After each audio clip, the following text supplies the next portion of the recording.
crowd, reign of terror. Filthy underground is the sound you've been missing. You got to pay the price, and it's gonna be a heavy one.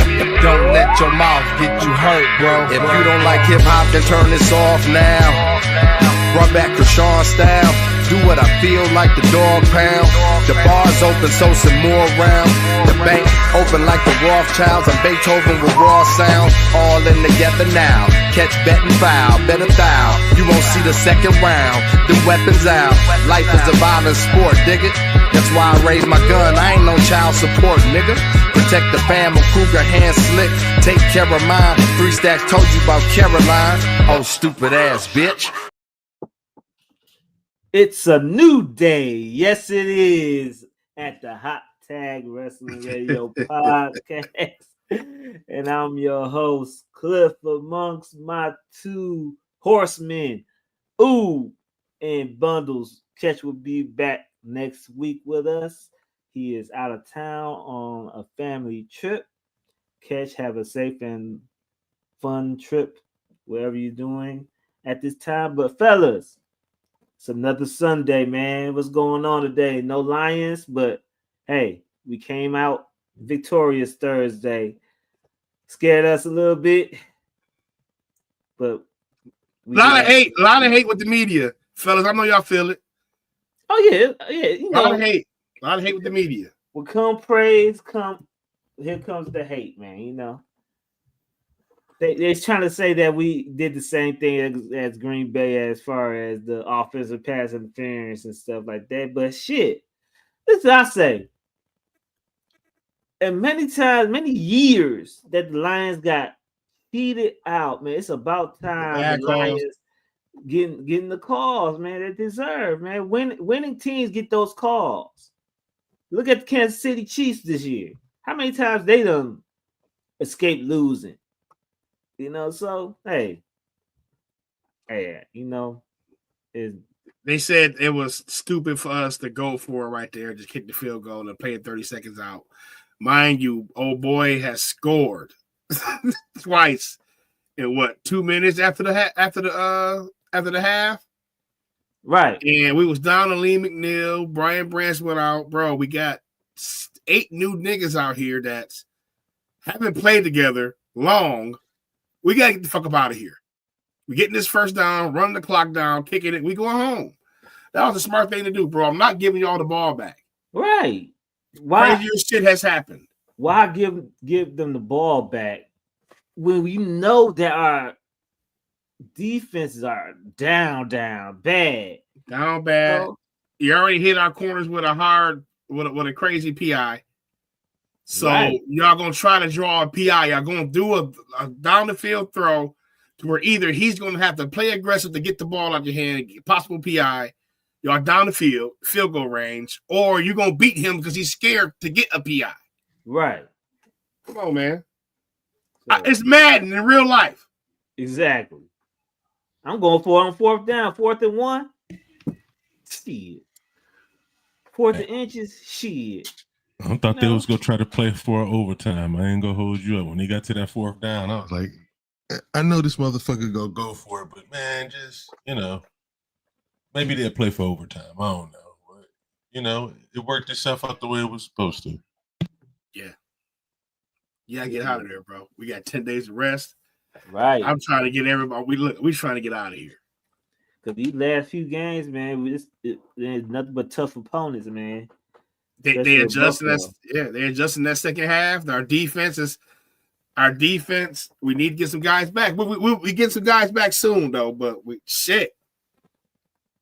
I'm telling you, but we gained some talented players from the free agent list. Quan Alexander and Jamal Adams. Yeah, Jamal Adams moved to the linebacker, so he may that may prove if he can shine at linebacker. Hey, as long as he don't get hurt. Yeah, Cliff, but it's like 6 days to work, or less than that. Monday, all right. Learn these plays. Come on. So now you got veteran. Now you got 10. You got 10 more days to learn the playbook. You know, so hey, Jack Campbell will set them straight. You know, facts. So we needed some more bodies on the D line. I mean, Oh but yeah, we should be definitely straight that. now. You know, we should be all right. Hopefully. Definitely that.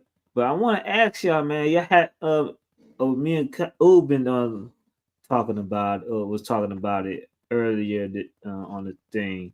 But I want to ask Bundles, have you been tapped in on this MLW one shot with Eric Bischoff? I'm watching it now. Didn't watch it all. I seen it was up. I started watching it a little bit, then got distracted with other shit. Then went back to try to watch it again.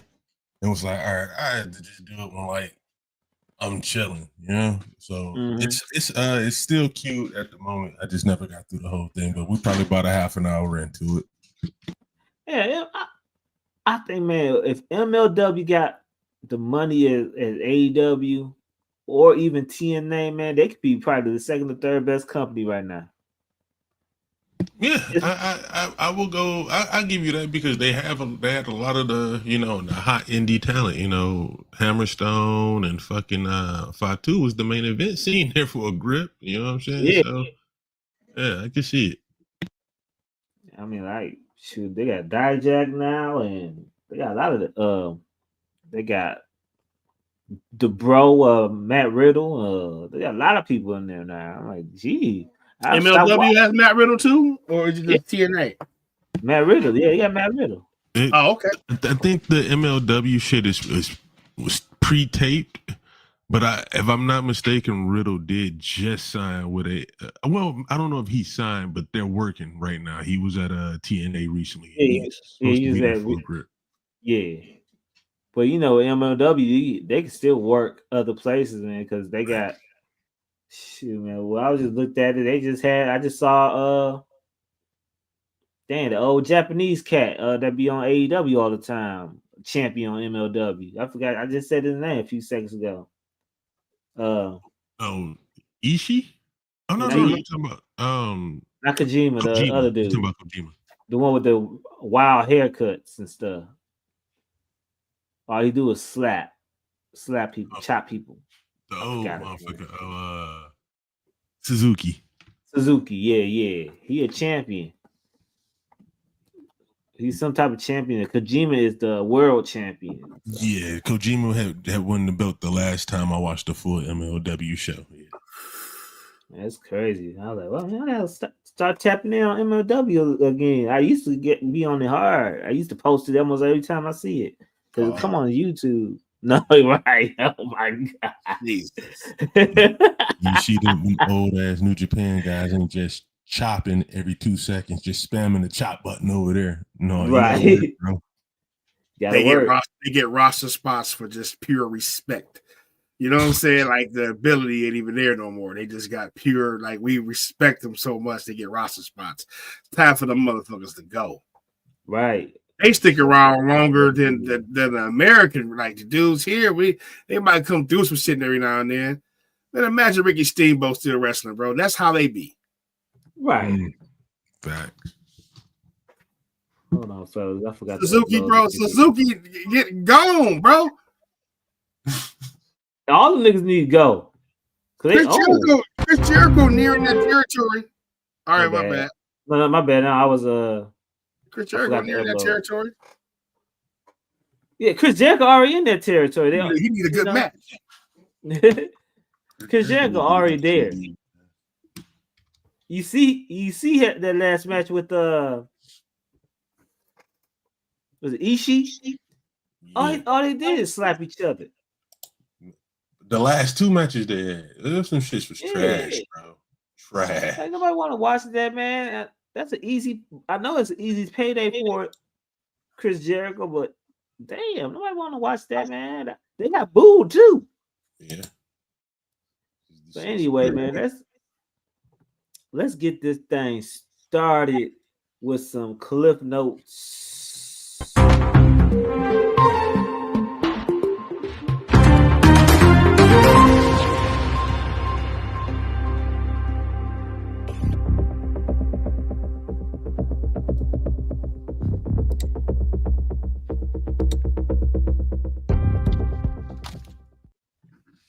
Yo, man.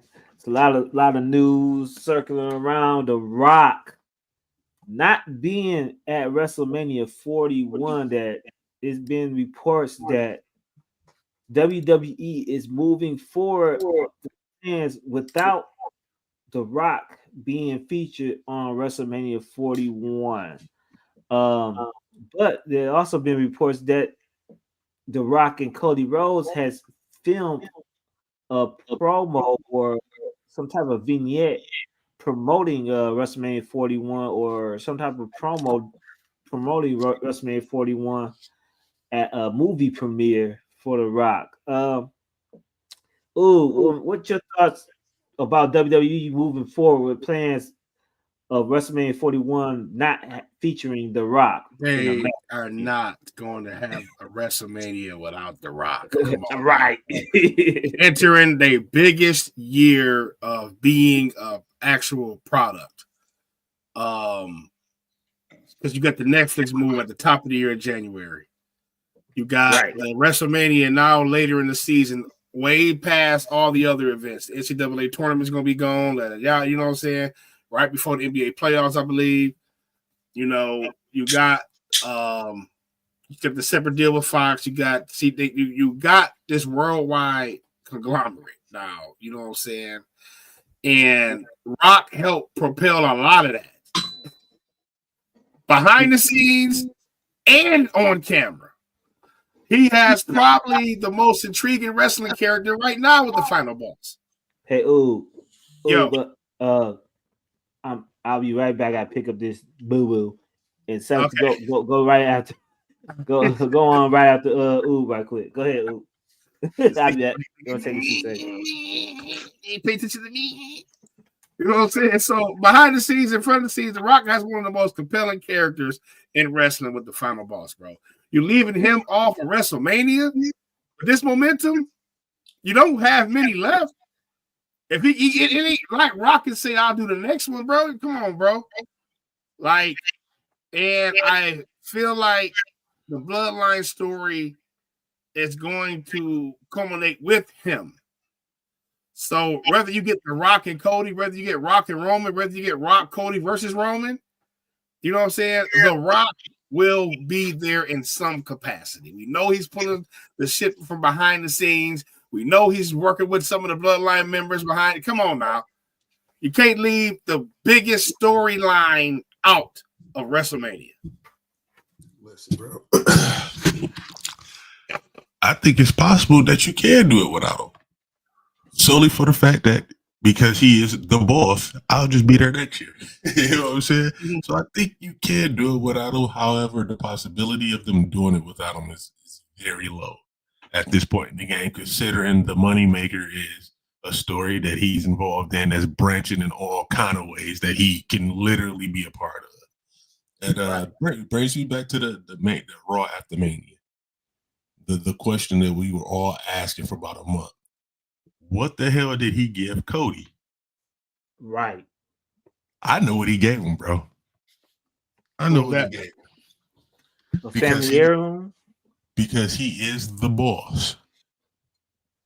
He gave Cody the number 30 to the Royal Rumble to let him know. Nigga, I already got it, bro. I'm going to win the Royal Rumble. And at Mania, I'm taking the belt back, baby. So that's what Cody's face was like, oh, shit. Because he know what that is. Because he was number 30 before. He know. So, I mean, it is possible that they can do it without him, but it's just highly unlikely. Will he wrestle? Who knows?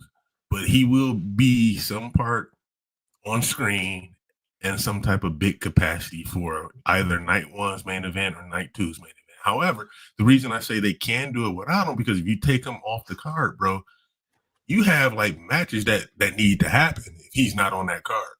But to a degree, not fully, but to a degree, it does feel like if he is in it, it's forced.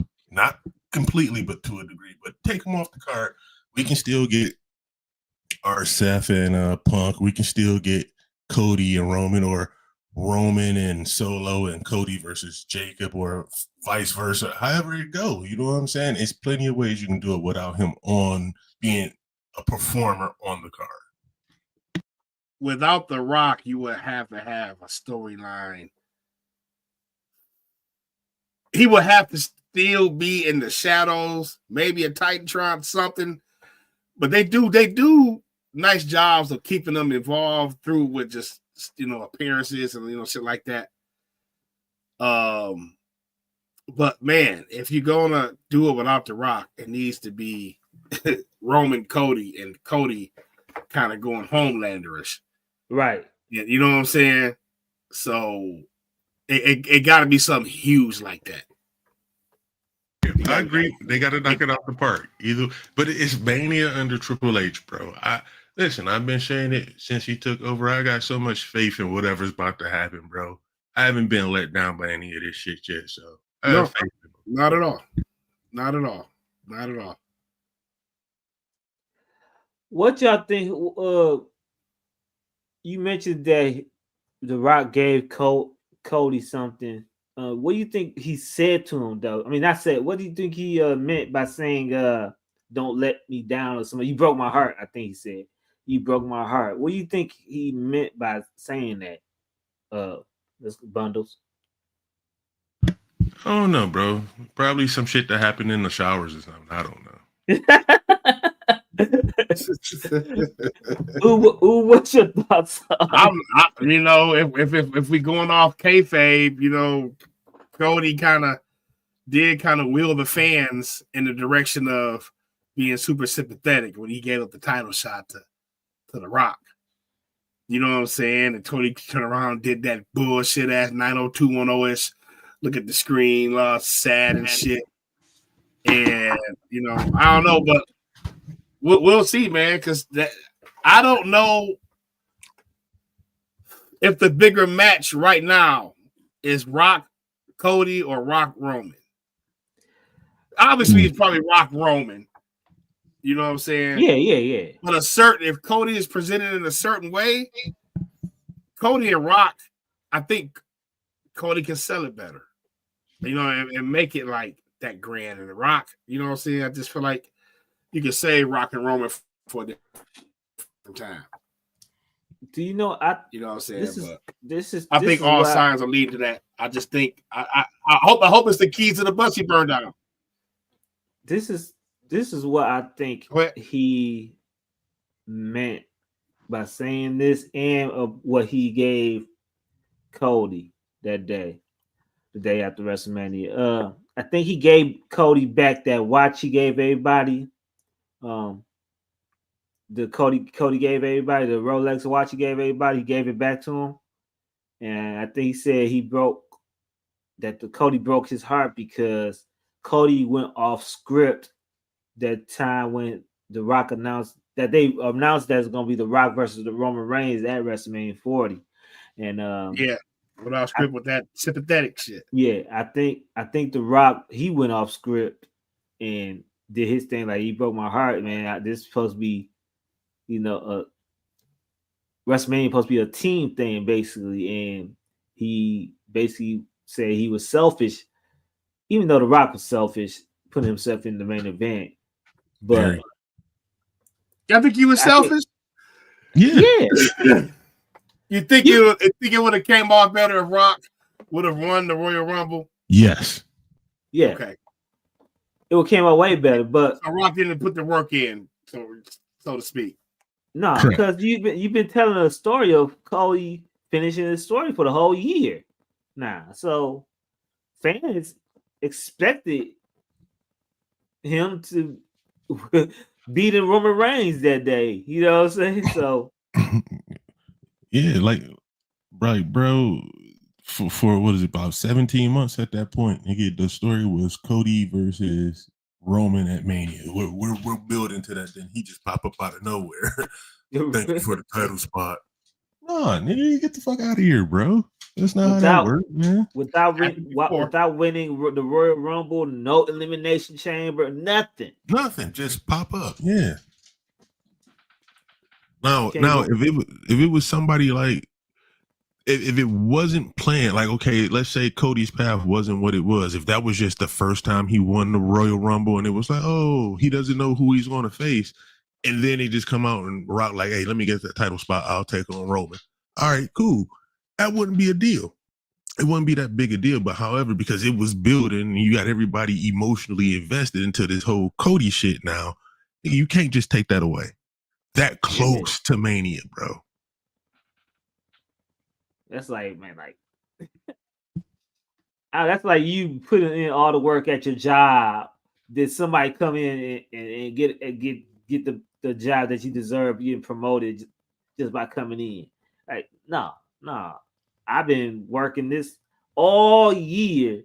Lose at Mania the year before. Come back, win the Royal Rumble again. You know, selling all this merchandise. You know, being all this fanfare. And I don't think it would have been well received. I think the fans are going to turn anyways. They was going to Batista The Rock. For real. Batista winning that Royal Rumble. Probably so. Over Daniel Bryan that year. Yeah. Rock coming back in this Royal Rumble, putting out Cody Rhodes. Fans probably would have had a fucking fit. Right. Probably so. But let's go on to the next. Well, it depends because, you know, my bad. It depends because he can go for different titles, but we know what title he was going for. Go ahead. Yeah. I'm sorry. Let's go on to the next topic at hand.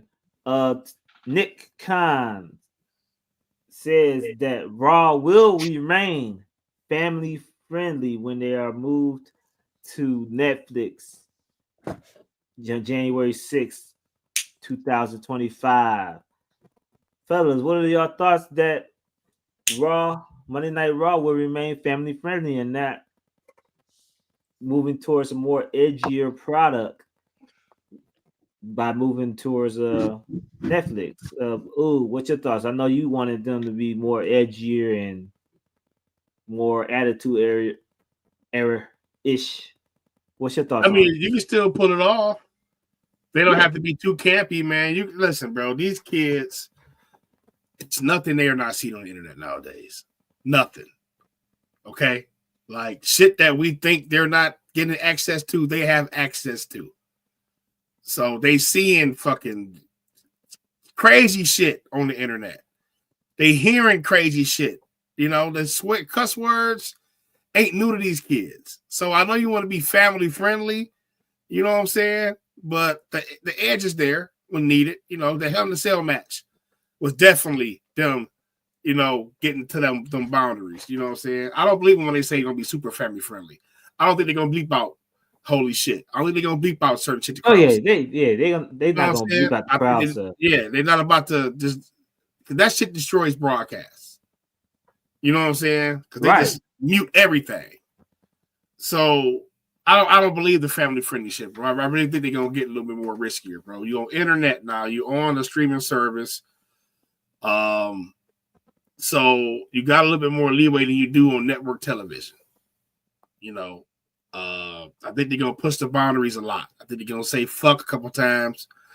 You know what I'm saying? But you don't need to be attitude like attitude era TV 14 because there was fucking hands was coming out of coochies and shit like, you know, they was doing stupid shit like that, man. They was doing all off the wall shit. You don't need that, but you do need the edge. These are grown men trying to hurt each other. Grown women trying to hurt each other. So how Jada Parker be pushing the limits, that's how I want it. No, fuck that. I don't give a shit with it. You know what I'm saying? I want it like that. Love her promos, by the way, because she just, man. But yeah, man. She seemed real on her promos. Yeah, real as fuck, bro. But you gotta let shit fly now. Bonus, what's your thoughts about the Raw staying family friendly? I actually agree with Oob on this one, bro. Like, what is considered family friendly nowadays? You know, what is considered family friendly nowadays? Do you remember back in the day? Like, we're roughly all around the same age. There was this show that used to come on ABC called The Shield, or was it NYPD Blue? One or the other. But they made a real big thing about an upcoming episode where they were going to show butt cheeks. This was back in the 90s, bro. Early 2000s. Was it NYPD Blue or was it the film Nikita or something like that? No, it was one of the police shows. It was either the show or NYPD Blue, but they made a big deal about showing butt cheeks. Now you see butt cheeks on YouTube, MTV, nigga TNT. You see it everywhere, bro. You hear Nickelodeon, Facebook. Yeah, bro. You hear ass and goddamn and every so often, depending on the nature of the show, you hear shit on fucking 2, 4, and 7 now. 62. You hear all that shit now. So it's definitely on USA. That's the first thing they say is shit. The right after Raw. They always say is shit. Yeah, bro. So what is considered family friendly? And is it in regards to the language or the nature of what you see? Like, if we're talking about like Oob said, we're talking about attitude era, titties and ass out every 15 seconds on a wrestling show. Yeah, that's pushing it at that point to a degree. If they're not performing, wrestling, you know what I'm saying? We shouldn't be seeing the whole get on your knees, bark like a dog, and kiss my ass type stuff. That's pushing it. That's beyond family friendly TV at that point. But if it's just, what I'm saying, like you said, just upping the language a little bit to be a little bit more realistic, I don't see an issue with that. I don't see an issue with it. But let's not make it Jerry Springer, attitude era shit like it was in the 90s. Like, that's extreme even for putting it on a streaming service and wanting to keep it, even if it was to go to TV 14. That's extreme. But even at TV 14, if it's just language and obviously the simulated violence, it can still be family friendly. Right. I think it's going to be. I think they're going to stay the course is what they're going to do, what they're doing right now. But as far as censoring the fans and stuff, that won't be censored anymore. And also, I think they're going to leave the language part, like shit and all other type of language, to the proven veterans like a Kevin Owens, The Rock. The Rock about to come in there and letting it fly. Yeah, as long as it doesn't seem forced, like when AEW was doing it, when they was just saying shit every 2 seconds. You know what I'm saying? Right. As long as it doesn't seem forced, have it natural and have it come out natural. Yeah, that's what I'm saying. Like, make it more realistic. Oh, you cheated me out of a match. That's bullshit. Yeah, I don't have a problem with that. Like Bobby Lashley did on one Raw thing. I think he said shit on Raw. Hey, look, parents ain't giving a fuck about that, bro. If you come into a wrestling show and you get mad about that, like, come on now. Like, what was y'all doing in the Attitude Era? What was those parents doing in the Attitude Era? You know what I'm saying? Jesus, bro, y'all taking them to that. They had, was it during the Attitude Era right at the beginning? They had chicks like literally showing bare titties in the crowd. Like, it's kids here, man. That's too much. Like, as a grown man, I don't have a problem with it, but it's kids here, bro. That's too much. That's pushing it. Too much, bro. But I'm watching like you said, simulated fight. If we got a storyline going, bro, and it's on site, hey, bro, I'm fucking you up. You know what you're saying? Like, hey, bro, that's warranted. You know what I'm saying? It adds to it. We talk cuss words. It's like seasoned salt on some fucking fries. You know what I'm saying? For a sentence. You know what I'm saying? Shit. It's just like I think they're gonna push the boundaries. I think they do it in a way though to give it a little more shock value and more meaning, because like the Hell in a Cell match, we got blood. You know what I'm saying? Right. And they let it fly. And the match is a match of the year candidate. And we're touting it as one of the best Hell in a Cell matches we've ever seen. Right. You know what I'm saying? But it's like, dog, when AEW did a match that was a little bit more just as gruesome, they bled so much throughout the year. It didn't matter. It didn't matter. It didn't even matter. It didn't even matter, dog. We like, damn, they bleeding right now. You know what I'm saying? Which war game should have blood, fellas. I ain't gonna lie to you. Oh, definitely, yeah. So hey, I think Netflix is gonna they're gonna push the boundaries. Yeah. So we'll go on to the next topic, man. And according to PWI Insider, the New Day breakup was always planned months before, but the only thing difference was Kofi and Xavier were always going to turn heel on Big E, but damn, Odyssey Jones was supposed to be the Big E replacement. All three of them was supposed to turn on Big E. So what we saw on Monday, that was the original plans of turning on Big E. Fellas, what's your thoughts about the New Day turning on Big E, and what happened to Odyssey Jones, man? The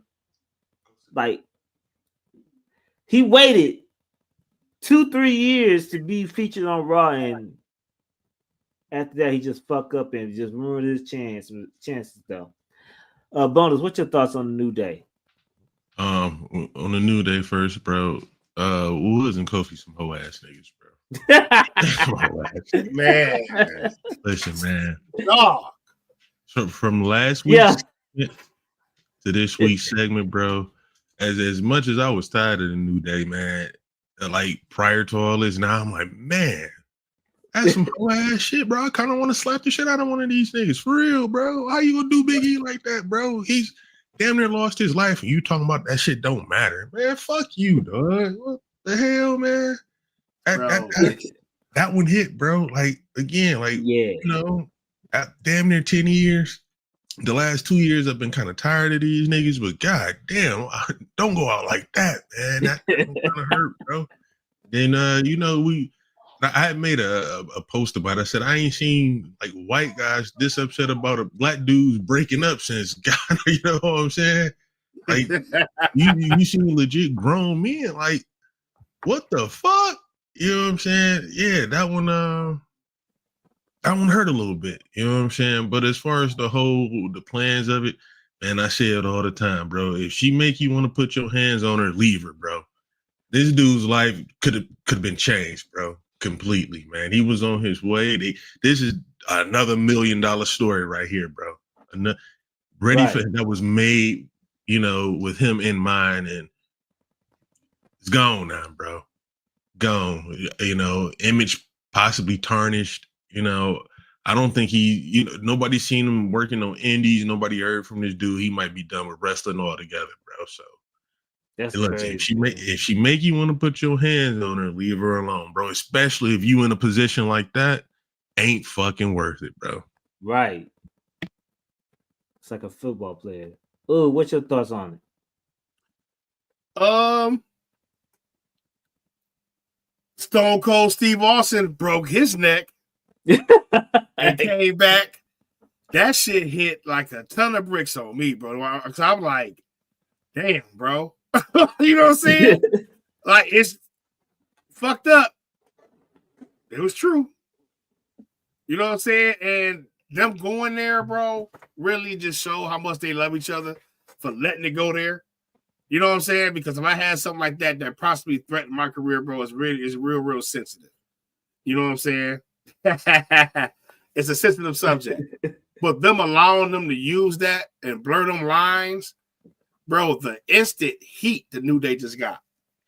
Right. Was crazy, bro. So they went from being like a middle of the road, hey, living off their past, they still good hands, to being a top act with a top story on the brand. Now, you know the tag team titles going. Now, they did vow to never break up. So maybe this is their form of, hey, Big E might not be coming back, and this is their form of not breaking up, and they get them tag team titles again, but still kind of dabbling in the single scene. Because I want to see Xavier Woods dabble in that IC title. You know what I'm saying? We might see New Day switch brands because they're talking about this new open period they got for the brand. They've been talking about it on all 3 shows this week. What was the transfer portal? Was the transfer period?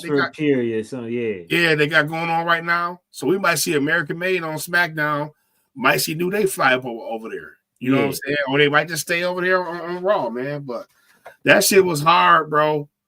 The original plan was to have Odyssey Jones replace Big E. You know what I'm saying? I kind of like this storyline better. Yeah. You know what I'm saying? And if need be, you can bring up a third member. You got Oba Femi floating around. You know what I'm saying? If y'all need some more muscle or to really replace Big E, because y'all can hit him with that. Hey, we found somebody better than you, and then debut Oba just to get him on the main roster and known to the casuals. If you want somebody like that over when they come up, these the right two dudes to get him. You put him with the New Day, everybody's going to know who this person is. Especially if he's inserted in that storyline. Look how hot Dominic Mysterio is. We hate him because how he treated our boy Ray. So, yeah, man, great storyline, man. Great storyline. And man, Odyssey Jones, man, look, man, we don't know the details, but we know WWE ain't playing with that shit right now. Definitely not. Anything come out on your name that's gonna make us look bad, bro, you gone. You know what I'm saying? It has to be, hey, we're gonna look into it, but more likely than not, bro, it's sayonara. You know what I'm saying? We can handle stuff like drug abuse because that's a human, you know, that affects us, but they're not playing with that. Any type of allegations around any of that domestic violence shit at all. Man, well, I think when I saw that promo last week, man, I was looking forward for it at first because I was looking forward for Xavier Woods turning on Kofi. But I didn't think that both of them was going to turn on Big E and how Big E was showing his emotion. That shit had me over tears. I'm like, damn, like we saw them from the beginning when they first formed all the way now, all three of them. Like, you never see a faction together that long without breaking up, without doing anything and coming back together.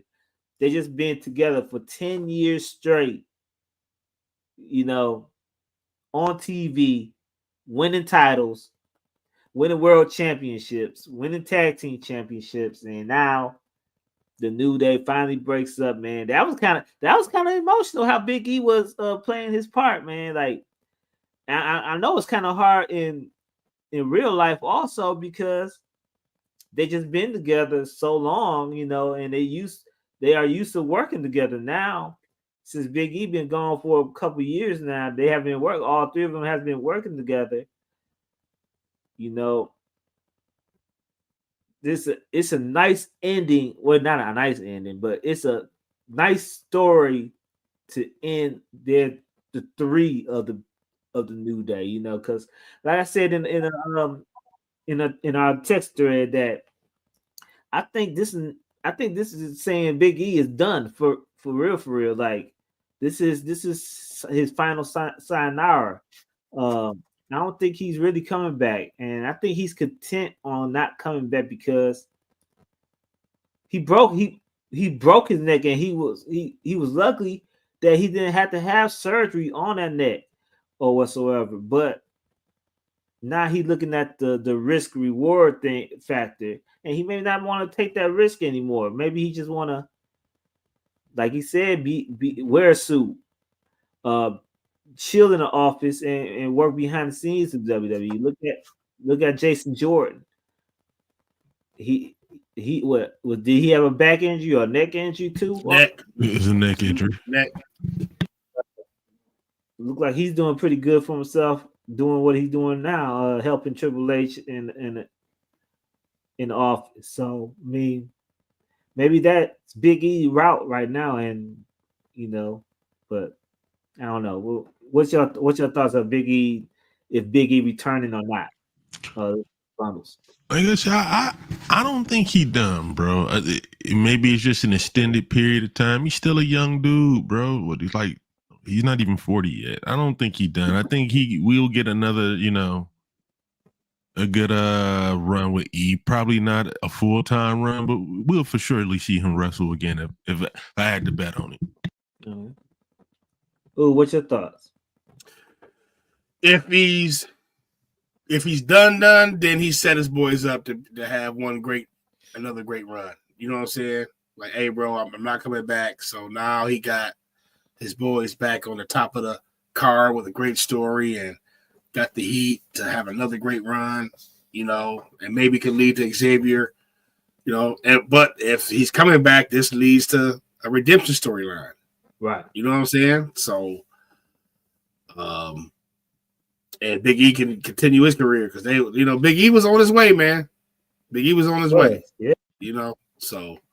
Yeah, and if we think about it, if he does come back, Brock Lesnar will be completely gone. So if he does get another title reign, it'll be pretty long. Facts. Right. Got Braun Breaker, Right. You should put Braun over. Oh man. Man, I'm looking forward to see what's next for the It's gonna New be Day, Big E man. versus Riz Holland. Big E. They getting Riz Holland ready right now. That match got to happen someplace. Yeah. Nah, I'm gonna talk about Riz Holland later. Why that match with Big E shouldn't happen when he come back. I'm gonna talk about Riz Holland a little bit later in this review. And I definitely he gonna make you drop every shit. Oh, my bad. I'm definitely looking forward for what's next to the New Day, especially in the tag team, because it seems like they got new life right now, and we'll see them. I'm guaranteeing they win the tag team championship. So, let's go on to the next topic, and it seems like Penta of the Lucha Brothers contract finally ends with AEW, and he's on to new ventures wherever he's going. He might be signed with WWE as a singles opponent. He might go elsewhere like MLW or TNT. But that leaves Ray Phoenix all alone in AEW because Tony Khan decided to extend his contract because of injury. He had posted on X or Twitter saying no one stays in a place where they received inhumane treatment. What does he mean about inhumane treatment? He's not an animal, but what do you think he is saying in this tweet? What's your thoughts? He trying to get out of this bitch, trying to put the pressure on Tony Khan. Listen, bro, Penta is coming to SmackDown next Friday. Penta versus Melo Hayes. Book it. No, Ray Phoenix told him, bro, just go ahead, do you know what I'm saying? Because they want to go together as a package deal. Triple H bring them together as a package deal, but Tony Khan want to pull the injury card. Rightfully so, it's business. But here's the thing about that business part, bro. I'm getting hurt on your show because you want me to do this. You asked for these spots. I could easily go out there and wrestle a regular match and do some stuff in ring. But you be wanting these high spots on TV every week for they can be like, right. Oh shit, look what happened on Dynamite. So you can just go tweet it out. I'm getting hurt doing the shit you probably asking me to do. Right. So that's probably the inhumane treatment that he's talking about. Like, bro, you asking me to do these daredevilish ass stunts, these spots, and I'm getting fucked up. And then now I'm not able to wrestle on the show. I got to sit at home. I can't take other dates. You know what I'm saying? So he gonna try to hit that and try to expose AEW and Tony Khan to the point that Tony Khan gonna give in and just let him on his contract. That's what he want. Put the pressure on Tony Khan. Release me, bro. Business by spite, basically, what Tony Khan is doing. It's business, right? Because you contractually, bro, you are under contract with me and you missed so many months. I'm gonna need that back. I understand that, bro. But start putting provisions in there to where, hey, bro, I get some money back or something, bro. But it's like, man, you just want Tony Khan has to understand. Let me ask you this question, fellas. If I say I'm gonna give you fucking Miro, Edge, Daniel Bryan, Aleister Black, Adam Cole, Kyle O'Reilly, I'm going to give you Sasha Banks. I'm going to give you Chris Jericho. I'm going to give you John Moxley. I'm going to give you Claudio Castagnoli. I'm going to give you all these ex-WWE stars. And you afraid of it happening the other way around. You already pillaged the wrestling scene. Now it's their turn to get some talent that may want to go over there. And now you acting like Vince McMahon used to. Don't make sense. It don't. So Penta's going to go ahead, test the waters, go to the SmackDown. You got ready-made matches over there. Penta versus Andrade. Penta versus motherfucking Shinsuke. Penta versus Ed. Come on, man. They see the light. Tony Khan ain't that dumb. He's like, man, fuck that. I can't give him that many, but you, bro, you doing some whole ass shit, bro. Let that man go. Put him in Phantasma. Him and Dago Phantasma. I wouldn't even put him with them, bro, because you start to do that Latin, mixing them together too much. I understand that. You're right. You know what I'm saying? But, like, let him come do his thing, probably get him a decent manager. But the hardcores know who he is. You debut him in the right city. I don't know where he's going next week. He debuting against the right person, the surprise person versus Melo. So somebody either returning or debuting. So, yeah, Tony Khan a bitch ass nigga. We'll see. Bundles, what's your thoughts? Hypocrisy, dog. Remember, like, when AEW first started and Tony was doing all them shady, snidey ass comments about how WWE ran business and how he wouldn't do that type of shit. AEW was for the wrestlers and all that. He's doing one of the many things he said he would never do. Hold somebody under contract who did not want to be there. Yeah, he's doing that right now. Hypocrisy, dog. I get it. If I was in his shoes, I would do it too. However, I wouldn't be broadcasting that. Hey, I wouldn't do that to you guys. Come over here. No, bro. It's business, nigga, and you got to do what you got to do. So I understand it, but when you broadcast that you would never do shit like that, and then you're doing it, and you have a roster full of people who are even unsure if you're even going to be around in the next 5 years, it's a very bad look, and it makes for an unsettling feeling and demoralization in that locker room, bro. I'm pretty sure it's a lot of people who seeing that who probably want to get out of their contract, but they probably not going to bring it up now because it's like, man, if I bring that shit up instead of just letting it run out, he might try to add like 6 or 7 months. I know I got this window after WrestleMania that I can probably, go in and hit NXT and all. I can't bring none of that shit up now. I have to sit here until this contract is up at the end of the year and wait for a whole nother cycle. It happens. Right. Me personally, bro, I'm not 100% mad at him, but I will call out the bullshit. Like, again, if I was in his shoes, well, no, I take that back because he openly said he don't plan on using them. So yeah, that's some whole ass that's shit. insane. He did come out and say he had no plans on using them, so let him go. So no, if I had no plans on using you, I wouldn't hold you, bro. If I had plans on using you, you'll do what the hell I needed you to do. Then you can go. You know what I'm saying? But just to hold them it's a bad look, bro. So you remember the whole bidding war 2024.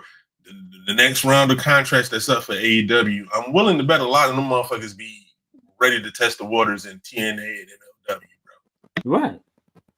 And this, like you said, this is the reason why Tony Khan is a hoe for doing what he do. He is not using Ray Phoenix. At least use him and get your money's worth if you're gonna keep him on board. But if you're not gonna use him, just let his contract go out and let him go and let him do his thing in WWE with his brother. That's all he wanted to do.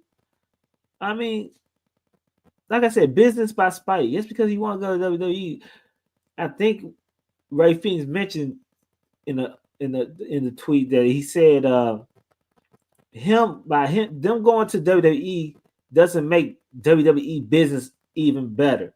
It doesn't make WWE business better. Because WWE business has been on a boom for the whole year and a half right now. So it doesn't make them better with them or without them. So what's the purpose of keeping them under contract with AEW it's not helping WWE with anything. It's gonna be WWE gonna move course as it is going on right now.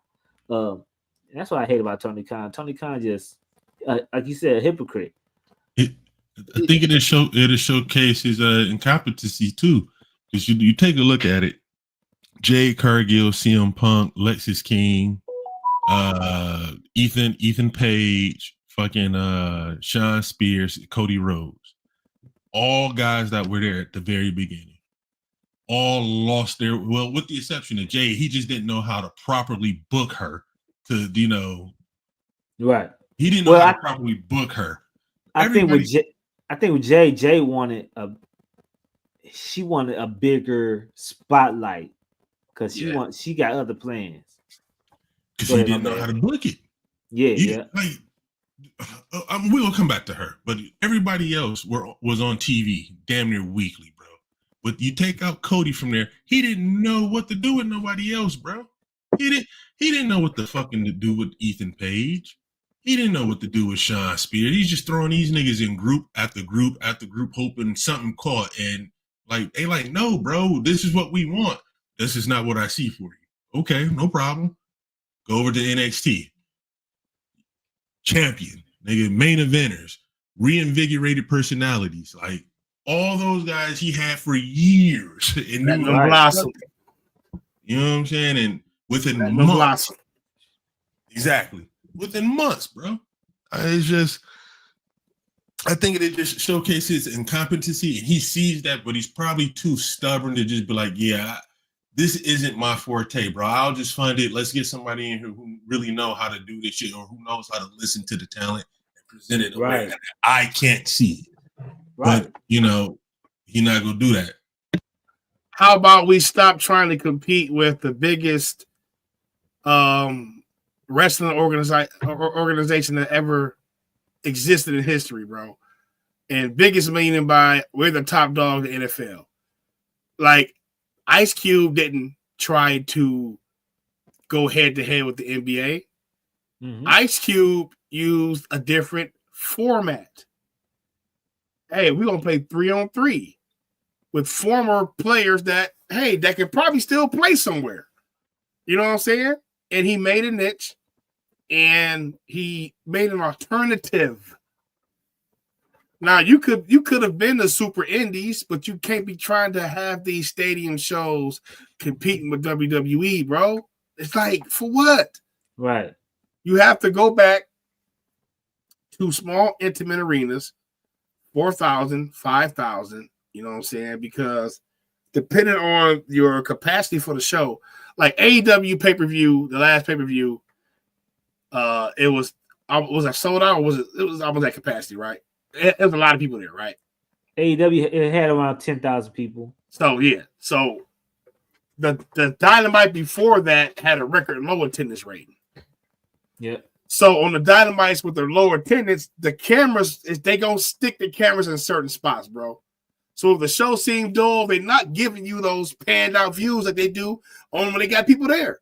Right. Pay-per-view is a whole different feel. Oh, they panning the crowd. Yeah, they doing the sky cam coming down. They doing a little drone shot from the crowd. They doing all that shit because they got people to show you. You know what I'm saying? And fuck out of here, bro. Listen, I'm going to say this because we got a fixed AEW show coming up next week when Ketch get back. A lot of the shit y'all can do is so simple, bro. And when we break it down, us four, we're going to break it down for y'all next week. It's just simple fixes. And one of the main things that I'm going to talk about is you need the help, bro. You need the help. You need somebody that specializes in just story. Nothing else. Hey, nigga, I can't work a camera. I can't do this. I can't mop a floor, nigga. I can write a segment. That's all I can do. That's what you need. That's what he needs. And get the fuck out the way. Vince McMahon had final say, but he had niggas around him swaying his thoughts. Come on now. Or vice versa. Vince McMahon probably swayed his own thoughts. Bro, listen, bro. The Fink made WrestleMania. Yeah. The Fink named WrestleMania. So Vince is not against good ideas. Right. Yeah, you think about all the like popular shit that the WWE has. Very little of it is Vince McMahon's idea. Very little. Facts. Like the Money in the Bank is Chris Jericho. Pat Patterson is the Royal Rumble. Who? God damn it! He got the Survivor Series from somebody who got it from Japan. But like a lot of that shit is not his idea, bro. He just let's do it, pal. Let's do it. Yeah. Right. Vince knew who to get behind. Even though we was tired of Roman Reigns, like he forced Roman Reigns down our fucking throat. Vince was right. No, this is the nigga. I just gotta find a way to present him to y'all the way y'all gonna accept it. You know what I'm saying? But Vince wasn't wrong about Hulk Hogan. Vince wasn't wrong about Ultimate Warrior. Ultimate Warrior was a Looney Tune. Right. You know what I'm saying? Ultimate Warrior was capable of carrying WWE if he acted right, was showed up to work and did his thing, and would say, "Hey, I ain't wrestling over here, bro. Let you pay me this amount of money." You know what I'm saying? He started holding the company hostage. You know what I'm saying? He wasn't wrong about Bret Hart. He wasn't wrong about Shawn Michaels. He wasn't wrong about The Undertaker. Vince knew how to pick the right person to get behind, but them people around him was giving Vince the ideas. Tony, you got the money. And if you listen to anybody who's worked at both, they'll tell you like what you said, Cliff, is correct. Vince had the final say, but also what Ube is saying is correct too. He had people around him. Yeah, you listen to them talk about how AEW is. Tony pitches all the ideas. Tony, and they tell him, "Yeah, Tony, that works." But no, Tony, we should do it like this. No, we're going to do it like this because this is how Tony is like. Yeah. I'm just telling you what we're going to do. Whatever you tell me, it don't really matter because this is what we go do type ordeal. And there was who was it? I want to say it was Kenny Omega. There was one of the first Blood and Guts, whatever one that the Elite was in. I don't recall whatever. But he told Tony how the booking should have went and how they should have lost the match. Tony told him no. This is how the end of the match is going to go. This is the order, this, that, and the third. And when the match was over, everybody was like, yeah, that was one of the worst ones ever. You know what I'm saying? Yeah. Like, exactly, motherfucker. They be alluding to it in these podcasts. The people that's with AEW, bro. They allude to it. They allude to it. Hey, man, like, Cody is better than me. Because we might get the American Nightmare all story down the line.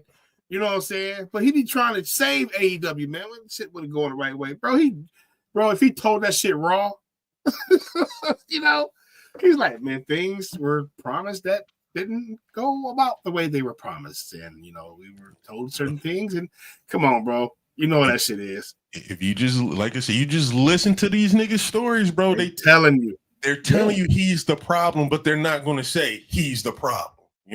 Oh, boy, Dolph Ziggler's brother. They tried to pay this nigga 3 years worth of salary, but he had to sign an NDA. Don't tell them nothing about all this shit. He like, man, fuck that, bro. Hell no. I'm about to tell everything. Keep that fucking money. On that too. Yeah. We know what Tony, man, listen, bro. The talent is not loyal sometimes because they're going to go to where they can get money. They can get put on. They go into who can put them on more or who can pay them. You know what I'm saying? These wrestlers are using Tony Khan as retirement plans. Mm-hmm. You know what I'm saying? I'm going to get one last hurrah. If Shelton Benjamin's making a rumored $2.5 million a year. Oh, my goodness. You don't think that ain't no retirement plan for him? Mm-hmm. Because at the most, at WWE, he was, come on now, he wasn't the top player. At the most, 500,000, at the most, $1 million. 250. Man, listen, bro. Listen. So, they know what it is. They got a guy that's willing to pay. I'm there. I'll do it. Yeah. I work 50. Especially if you I work 40 weeks a month. Yeah. Why do you think Chris Jericho did? Come on. Retirement plan. I wouldn't be surprised if he was the highest paid man in wrestling right now. He's probably getting 10. Bro, I swear, I said anywhere between 6 and 10. I swear I said that shit. Because he has the most. Him and Moxley has the most. They can damage AEW if they return to WWE. And here's why. I know we've been on this subject for a while. Here's why. Moxley would be a fucking return now. That would be the way Roman has went, the way Seth has went. Can you imagine this nigga showing back up after the Monday after Raw? Oh, wow. Man, the Raw after WrestleMania? Yeah. Because Moxley, it's not like he hasn't been decorated upon his leave from WWE. And then Chris Jericho, this is a great nostalgia act. And that'd be such a shock to AEW if those two mainstays leaving. You know what I'm saying? It could open the floodgates for everybody else wanting to return home. But that return, maybe on a WrestleMania stage or the Raw after WrestleMania, bro, that shit would be nuts. So Tony, like, bro, I'm gonna pay y'all 10 mil, 11.5.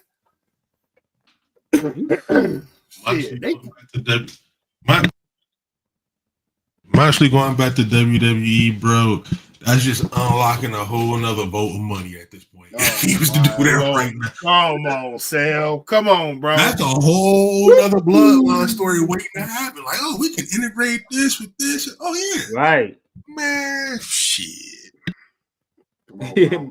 Tony ain't stupid, y'all. I can't let these potential storylines happen. You know what I'm saying? It's just like, I can't lose Moxley. I can't lose Jericho. Moxley would probably be better in the ring in WWE. Listen, Adam Cole wish he was back right now. Kyle O'Reilly wish he was back right now. A lot of those guys wish they were back right now. Flat out. Moxley wish he was back right now. Trust me. Trust me. Vince gone. Yeah, Right. they've all said it in many ways, bro. How everybody be alluding to shit about Tony. All them guys you just named all basically said they left because of Vince. Like his creative for me was trash. Fuck that. I'm gone, bro. Come on now. Let's go on to the last news and rumors. And this is a quote. There will be no AEW without me. This is a quote from Ricochet. Fellas, what do you think about this quote he said on a recent podcast that he said that there will be no AEW without me? Bundles, what's your thoughts on this quote? I didn't see the podcast, so I'm gonna ask before I get my opinion, bro. Was it said in character, or was he said it and being dead serious? He was saying it being dead serious. All right. So with that piece of information, man, this nigga is destroying his reputation more than Velveteen Dream at this point, bro. Like, bro, no. Like, with you, without you, AEW would still go be what AEW is with what they got, bro. You could have still been in WWE. You could still be in the Indies. This shit still would be what it was going to be with what it got. You know what I'm saying? Like, I think he was saying that because of that Will Ospreay Ricochet match a while ago before. He spawned the Spawn Monkey era. Yeah. Wanted that Ultra Combo, Marvel versus Capcom shit.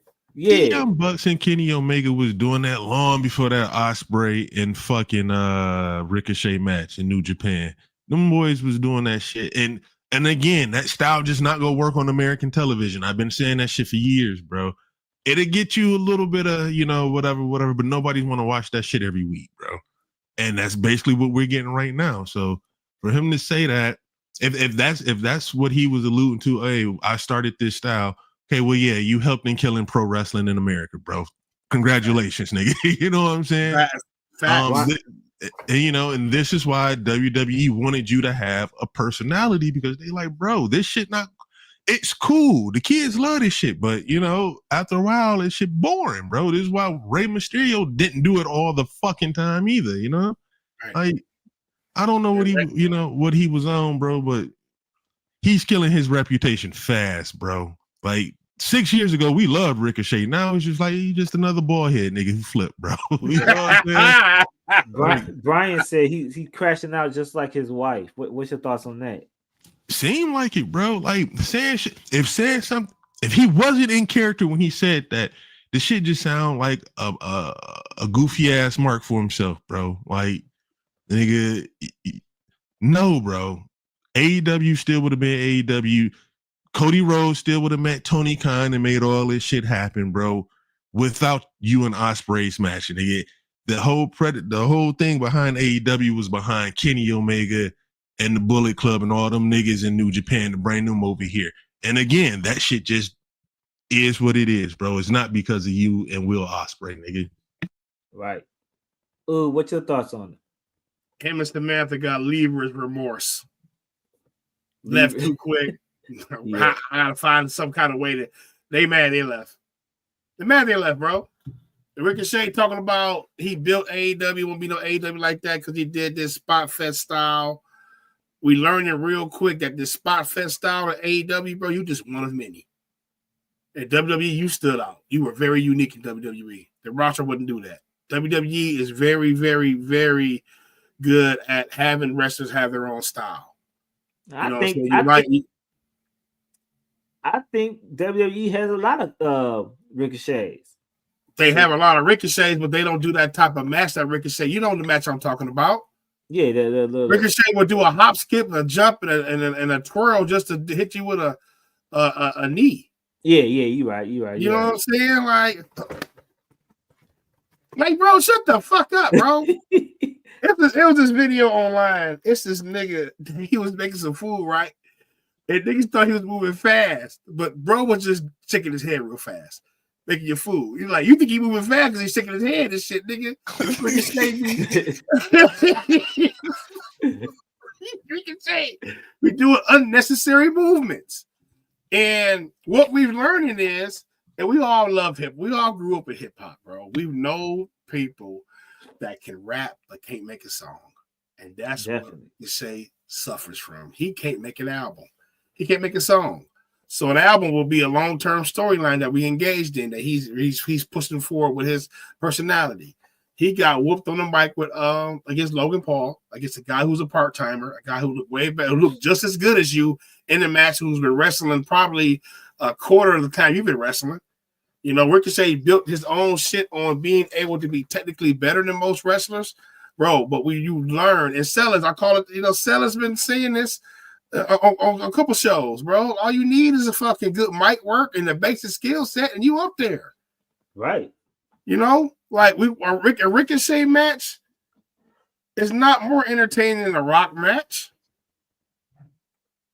You know what I'm saying? A guy who can talk and get us through the match and do his signature moves, but the way he got us there with the promo, the way he got us there with the talk, the way he got us to engage, like Ricochet is not capable of doing that. It's saying it won't be no AEW because of him, bro. Yeah, all y'all are no personality, bland ass small wrestlers who just flip flop and no sell moves.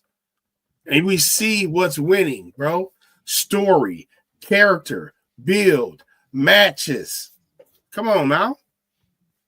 Ricochet regrets leaving. He's pissed that he's going and he has to justify it. Who's better? Ricochet or Will Ospreay? Ospreay, hands down, bro. That's not even a fair question, bro. Ospreay can talk.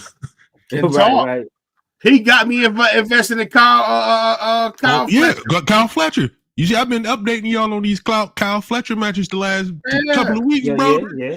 Like, yeah, Ospreay is not even fucking close, bro. I think if he would have went to WWE, they would have got rid of Ricochet a whole lot faster, bro. Man, bro. They didn't even like, fellas, can we honestly say this? And I don't want to be too WWE biased. Have they skipped the beat without Ricochet over there? No. Hell no. They have not skipped the beat. Next man up. Kydra's getting up there. You possibly got a Penta debut coming. Melo steadily ascending. You know what I'm saying? And I'm going to point out something to everybody watching or whatever. Notice how earlier in this whole topic right here, And we're saying it's like, well, WWE has a lot of people like Ricochet. When Oop said they all have their own style. Melo and Ricochet, you can say like damn near even, as far as aerial, although Ricochet may be slightly better. Melo is still better because he has charisma, boy. He can talk. Javon Evans, the same style, all the flippy moonsault, all that shit. He don't wrestle like Ricochet, and he's engaged, and he's like, oh, the young dude, coming up, you know what I'm saying? We want to see this young dude shine. He got the smile, everybody love. Ricochet wasn't like that. He didn't have that aura about him. He just, all right, guys, I'm gonna just see you out there, and I'm gonna do my thing in the ring. What, nigga? Okay, then what next, bro? There's nothing that makes you. If Ricochet is working a paper box, bro, brown cardboard box. There we go, brown cardboard box. Nobody's gonna watch that shit. The Rock versus a cardboard box. People might spend $20 to see that shit, depending on how Rock build it. You know what I'm saying? Definitely. Right. Oh, yeah, man. Well, we'll see. We're going to see that shit with Ricochet. Maybe Ricochet maybe he was high. I just saw a Rock movie where he was Santa Claus's bodyguard, assistant. Man, I said I want to go see that shit so bad, bro. I definitely want to see that. It's definitely dope, bro. But I watched Rock in a movie called Skyscraper. He's fighting a building. So a cardboard box, I watch it.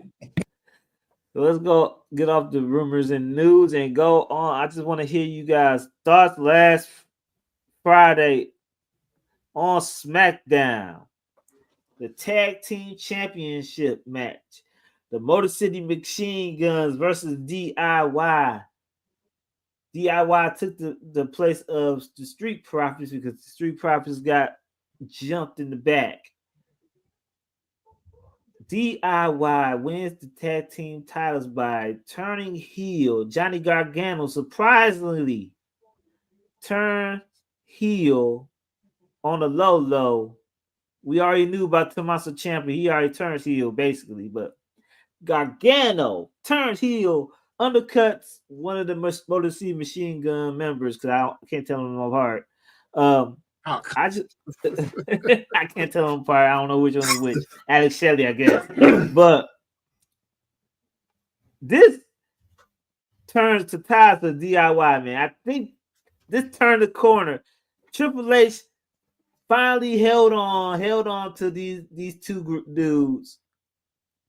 And I think they finally turned the corner by having this story about Johnny Gargano and Tommaso Ciampa turning heels to winning. What's your thoughts about DIY turning heel and winning the SmackDown Championship, Tag Team Championship? Perfect. Give the tag division some depth. Give the tag division some depth, some character. They are good heels. Ciampa was one of the best heels in NXT history. Definitely. He one of the best heels. He had the best, one of the best. Stop it. Go. My wife even knows who he is because we was watching the show one day. She was like, he crazy. And he took Johnny Gargano's wedding ring off and spit on it and threw it, dog. Yeah, I remember that. What? So my wife was like, why did he let him do that? He said, man, it's fake. She said, ain't shit fake about that, Oob. He crazy. So we watched him one time. Ciampa came out again. Oh, they go that crazy, man. So she knows him because he has that psycho attitude, bro. Johnny Gargano was a damn good heel with the way. He was a damn good heel. So hopefully it gives them something more. As a babyface tag team right now, you don't need that. You got the Motor City Machine Guns. You know what I'm saying? It gives them more edge. It adds more excitement to the tag team division to me. It gives my boy Johnny Gargano a chance to really just get his personality more out there. You can get your personality across as a heel. And then when I come back to the good side, bro, you've seen the run I just had. But I'm going to get more of me across being an asshole or cheating. And that's perfect for them right now. And Candice LeRae getting a lot more time. Yeah. Sometimes it just takes time, y'all, to get these people established. And all three are great hands to have in the ring, bro. But Candice LeRae getting more burn with Nia Jax, and they putting her with Johnny Gargano and Ciampa and shit like that, man. All his heels. Man, I think this is the personality refreshing they need. Especially Johnny. Butters, what's your thoughts about DIY turning heel? Before I touch on that, bro, I've been watching wrestling for over 30 years, man, and I've never once heard it explain why all wrestlers' HP is so low in the backstage area. Like, you just touch a nigga and they go down. Like, bro, right? Thanks, right there. Had a whole street fight with a street fight before, but you got me. It's a street clothes. It's a street clothes. Yeah, like I never understood that. So whatever happened to the Street Profits, man, I don't know. But as far as Motor City Machine Guns, I'm sorry, DIY turning heel, I think it's needed, bro. At this point in time, I still am under the impression that they're going to break up the Street Profits, bro. I think it's coming sooner than I expected it to come. So making them heel, I mean, it's expected. You know, who else are you gonna have the Motor City Machine Guns feud with right now? You know, we got Tonga and Tama. They still tied up in the main event scene with the Bloodline shit. Theory and Waller.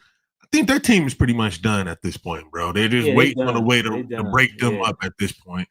The Delgado dudes, they're not a serious threat. They're not gonna win the belts. Like, putting them against them, we know they're not going to win. So it's def needed. So I'm not mad at it. However, I'm just trying to see, like, maybe the next 2 or 3 months on the tag team side of SmackDown, where does he go outside of those two teams? And the Street, like, again, I think the Street Profits are done. What are we going to do with this whole, like, are we revamping the tag team scene right now? Because right now we're just looking at it for what it is. We only have 2 legitimate teams there.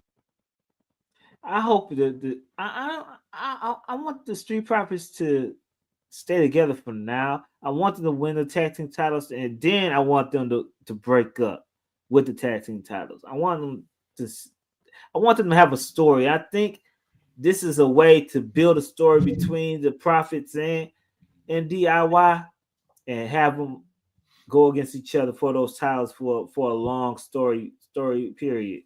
But I want to see the Street Profits stay together, win the tag team championships, then one of them turn on each other to become singles. If it's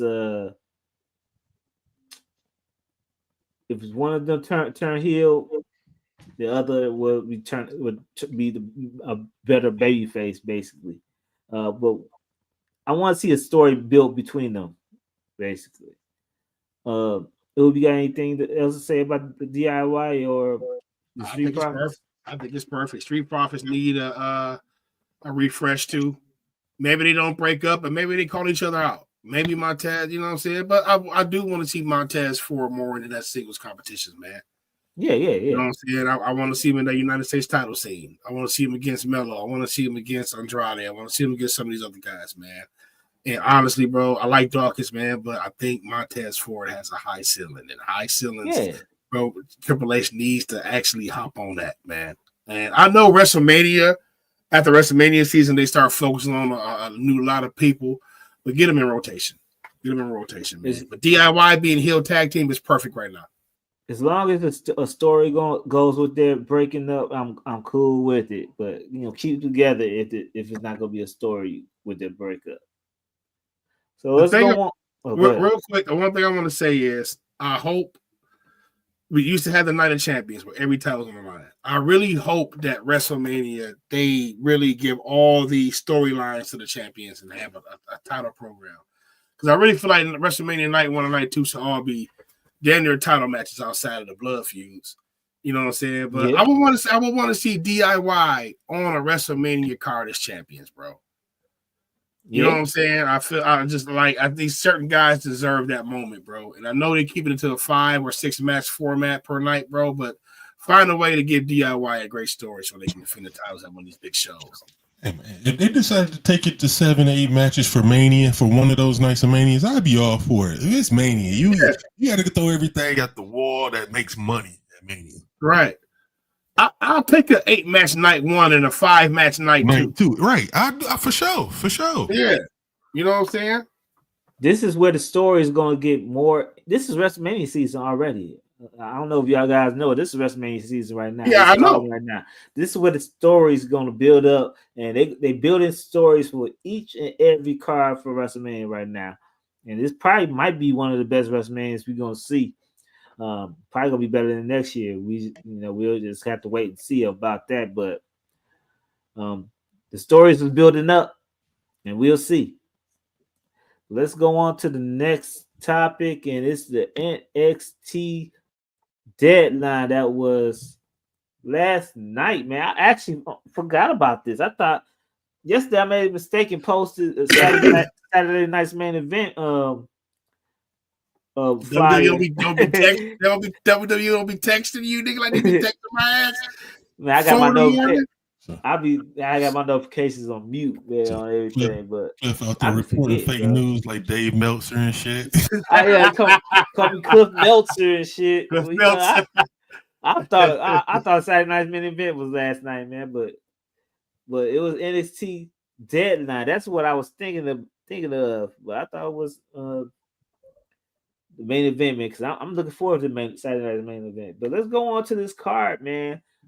First of all, how did y'all like the show? And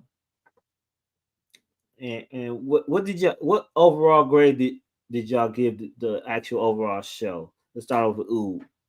I get a show a B. A few, I was confused. I'm gonna talk about it. I was confused at a few of the booking.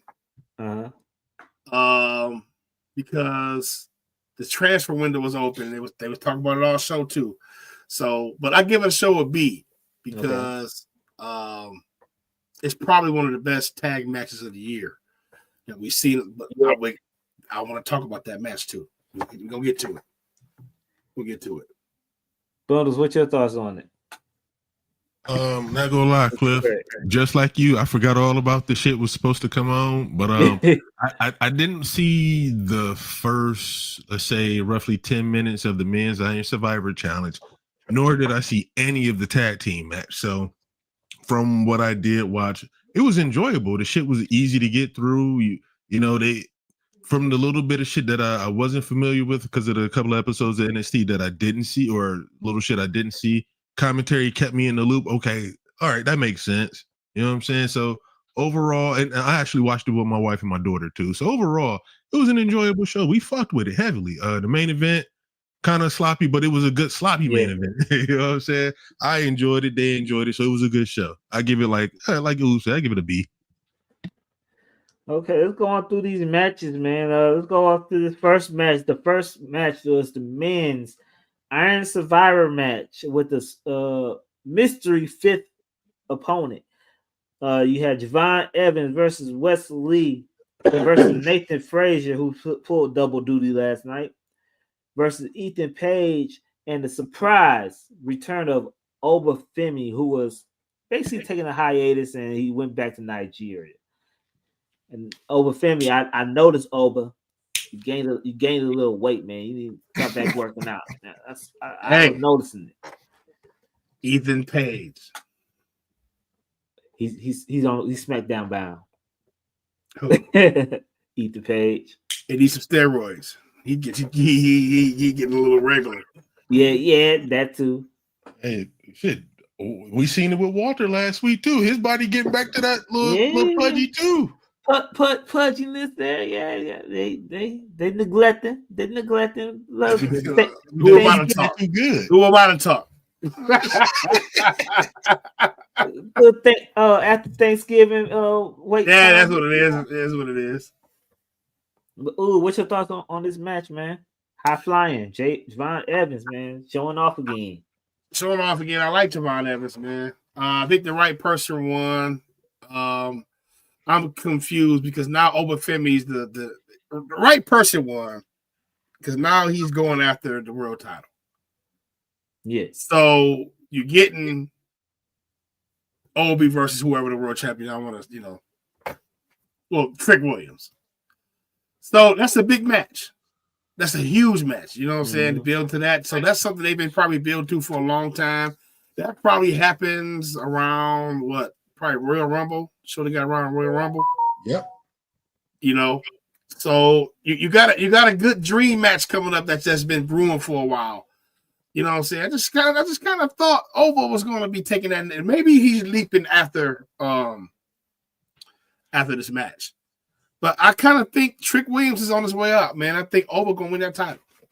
So I think Trick loses the title to Ova. But the match is good. Javon Evans is a star. You know what I'm saying? That bouncy shit he got, bro, how the way he hit them ropes, bro, he is a natural. And like I said earlier, bro, the boy is engaging. Like, you root for him. You root for him.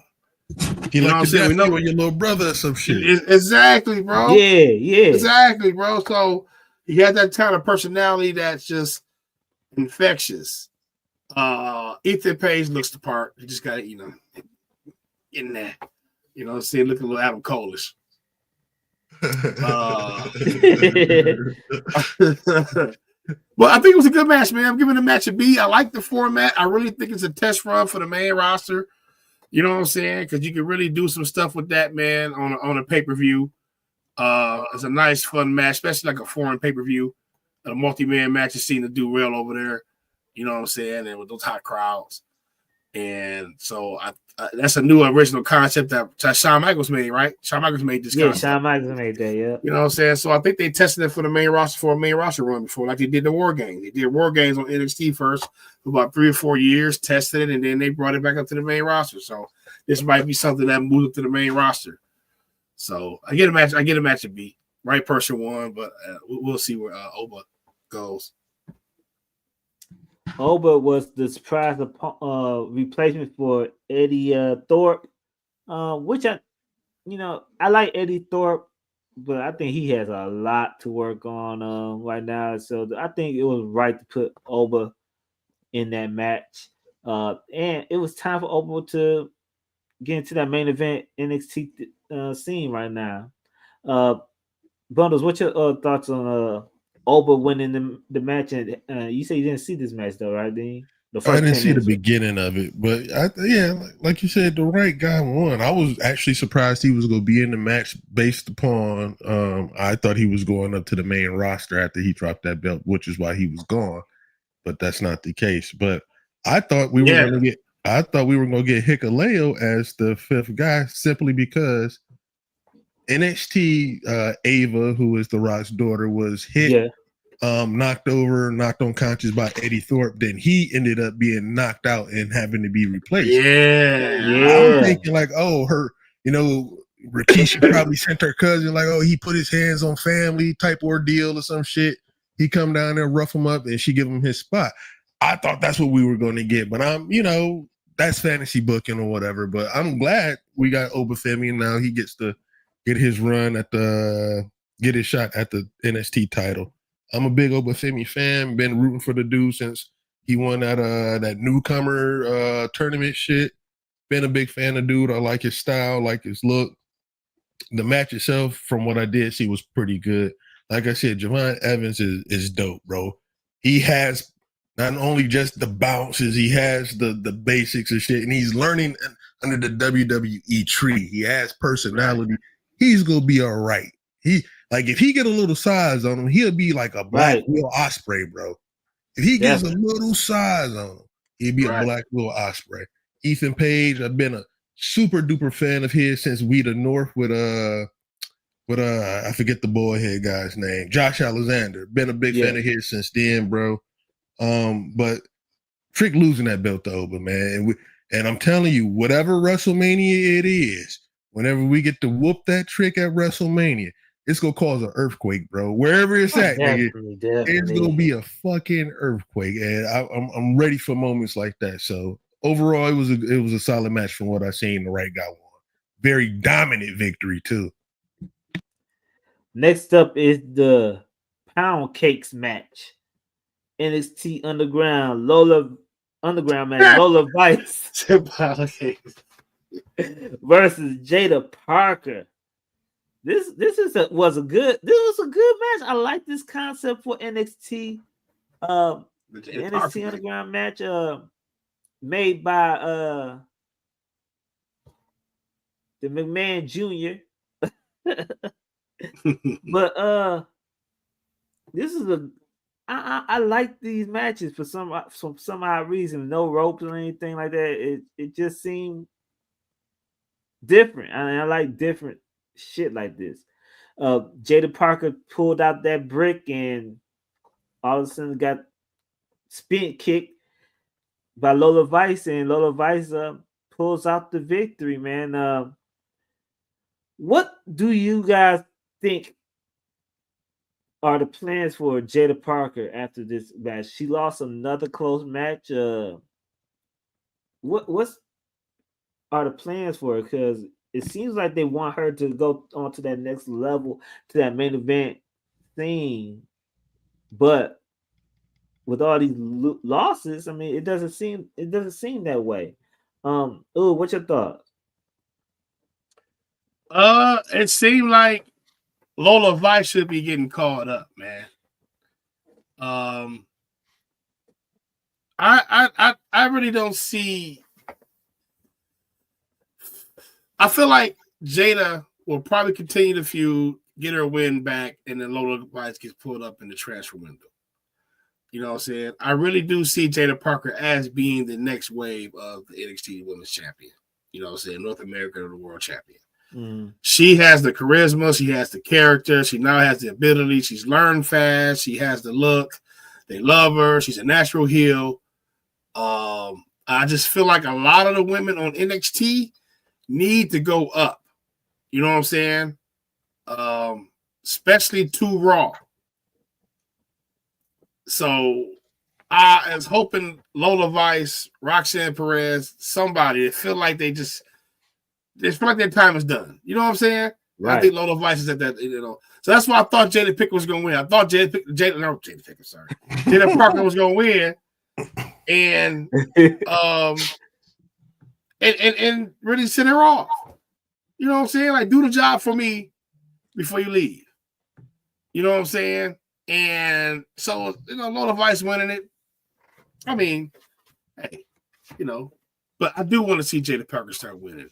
Yeah, she needs some big wins. Like some big wins. Yeah, man. Ain't they tied 1-1? I think so. I think that's why I say the next one they get. Okay. You know, it could be a send-off. I think Lola Vice is ready, fellas. I don't know if it's too much more you can do down there with some of these women down there. And they have a lot. So now usher in the new, because like I want to see Lash and Jakara go up. Bye. You know what I'm saying? They can't do nothing more on there. They are ready. They ready. You know what I'm saying? Get them up there, integrate them with the roster, and get them on going. Jada Parker ain't quite ready for the main roster just yet. You know what I'm saying? Let her do her thing on NXT. I know what's ready for Jada Parker on the main roster. I ain't gonna say it, but I know what's ready right now. What's that? I'm about to put it up there right now. You gotta read it.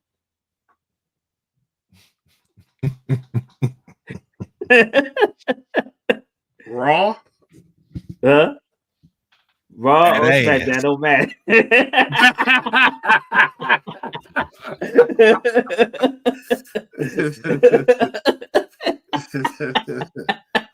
Well, shoot, man. Good match, though. The WWE, they're not slow, bro. They know Jada Parker is popular, bro. They know she like people behind her. Like, I obviously, you know, in the algorithm of social media, whatever you follow or you watch, a lot of is recommended to you. Of all the wrestling shit that's recommended to me daily is usually Jada Parker shit, bro. Just Jada Parker. And I don't go searching for it. I just watch wrestling shit or talk about wrestling. All videos is Jada Parker or some NXT shit. So they see what it is. They know she's popular. So they're probably gonna throw the belt on her soon. As far as Lola Vice, believe it or not, I have not seen a shitload of her in-ring work, but I have seen a lot of like the backstage shit and the promos.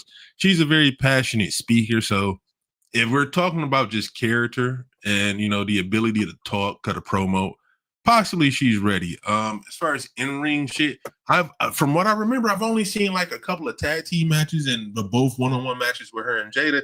She right. She not bad. She not like she ain't no Charlotte Flair or no shit like that. No, definitely not. She's good. So if she's going up to the main roster, I wouldn't be mad at it. But believe it or not, Jada Parker, like within the next year, from the time we're recording this right now, within the next year, if she's still in NXT, she's going to be the most popular woman in all of WWE. Definitely. Yeah, she will. She definitely will. She's gonna be shit. I would imagine that she probably could take the place of Bianca Belair. Man, a nigga who don't even watch wrestling. My nigga Skrill, who I be playing Call of Duty with. It's like, hey man, what's that next shit that WWE got? I said, oh, that's NXT. He's like, man, I saw the finest. I said, oh, he said, Jada, yeah, her. Niggas who don't even watch wrestling know who she is.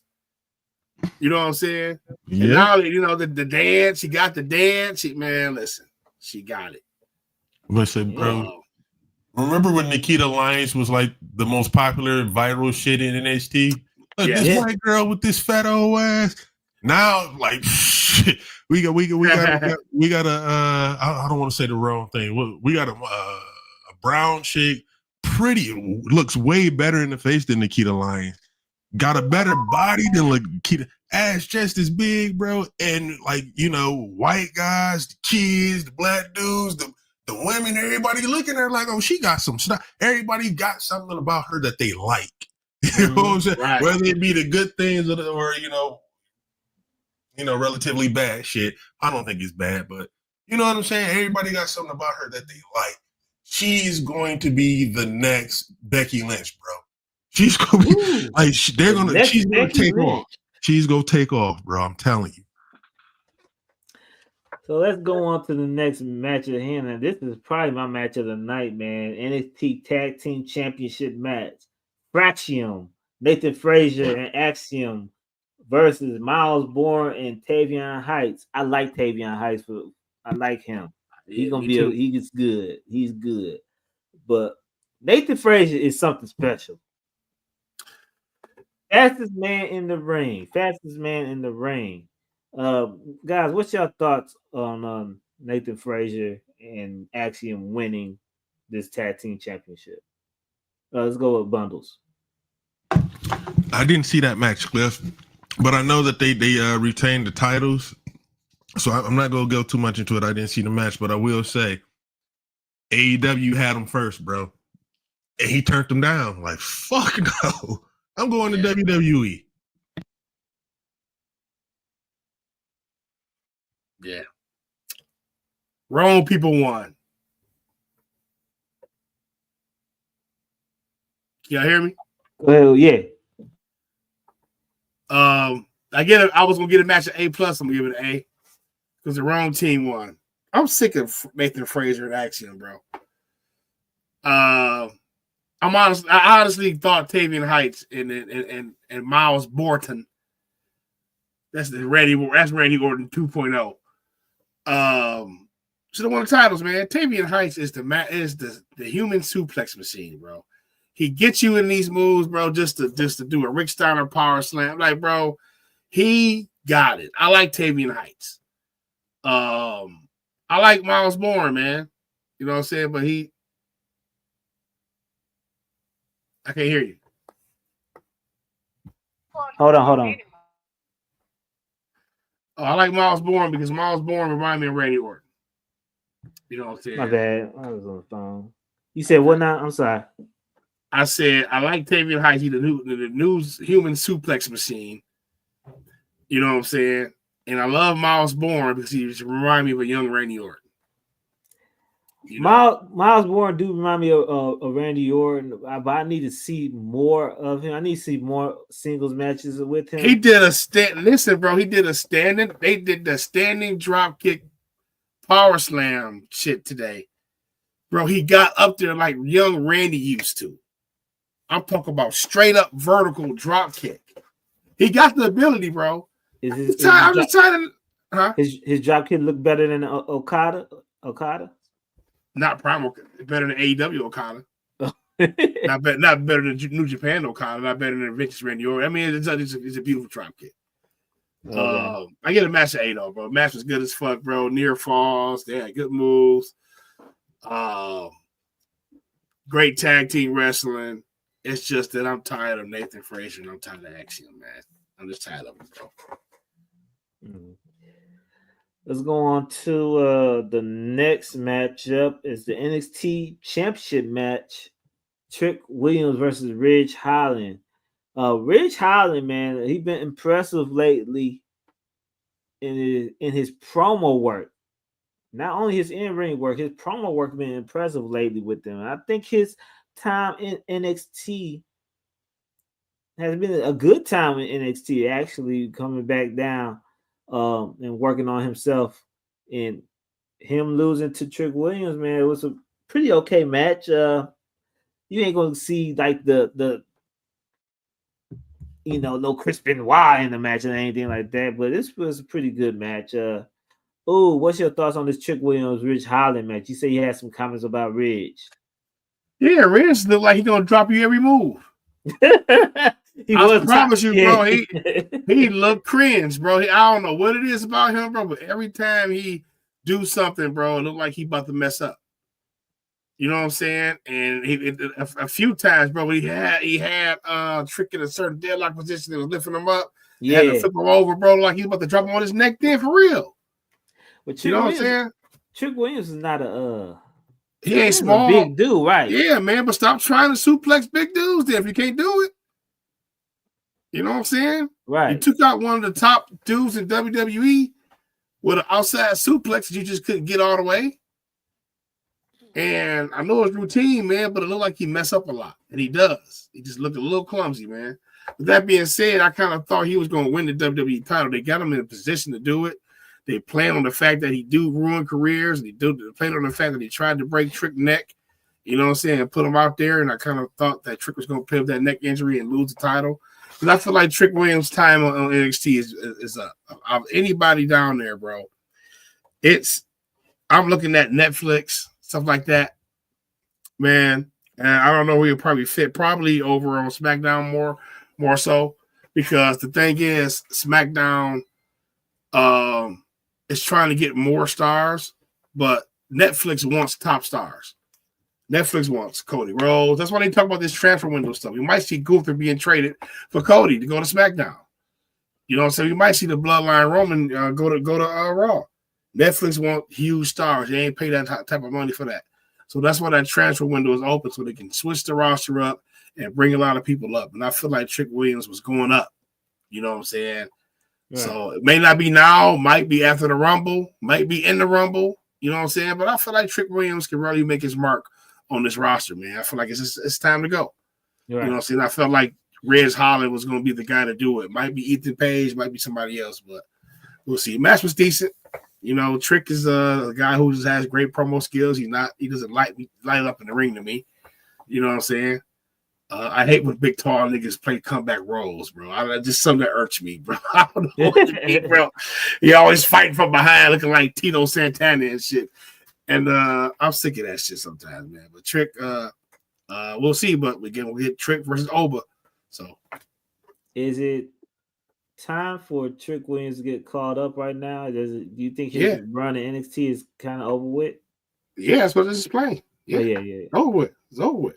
It's what more can we do? He's at the point of I can get a main card reaction, bro. You know what I'm saying? And I could be especially a top guy in the mid card. Bundles, what's your thoughts on this match, Trick Williams versus Ridge Holland? I stated not too long ago, bro. When I say this, it's not that I don't like Trick Williams, bro, but I'm just tired of seeing him in NXT. You know what I'm saying? He's boring in NXT now. He's not bad. Like, I still like him and all that. He's just boring in NXT, but the match itself altogether was just okay. It was just okay, bro. I thought Ridge Holland was going to win the belt. and him and Oba do their thing, and Trick can be on his way up towards the Rumble or whatever. But obviously that's not the case. But the match itself was just okay. It didn't set the world on fire. It wasn't shit that's like, oh, I gotta go back and see when they didn't. It was just an okay match, bro. It was one of those. I think every NXT champion has one of those matches where it's like, all right, it's not really much to it, bro. We just go put you over and get you ready for the next shit. And I think that was his match right there. You know what I'm saying? Right. But I'm legitimately tired of seeing him in NXT at this point. Like, bro, it's been 4 years. You did it all. Right. Yeah. So let's go on to the next match at hand. You had the Iron Survivors. I can't believe this was the actual main event.